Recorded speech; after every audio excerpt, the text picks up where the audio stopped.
How would you react if I told you that British police use algorithms, AI, predictive technology to suggest where crimes are going to take place and who's going to commit them? And that a lot of this data, according to Amnesty International, produces racist outcomes because the data itself is racist.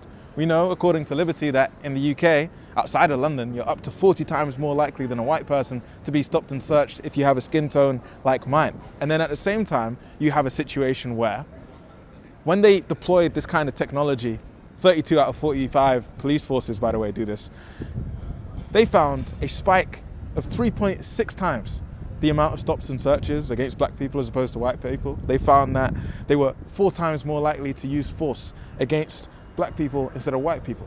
When they introduced it in Lambeth, they had the highest stop and search figures that they'd ever seen. And all of this is in a country where we know, according to, for example, the Casey report, that institutions like the Met Police are institutionally racist, misogynistic, homophobic, Islamophobic.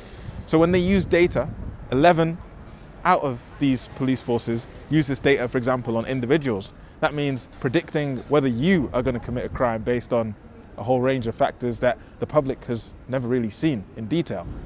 So they're calling for this practice to be banned, Amnesty International and many other campaigners. But what do you think?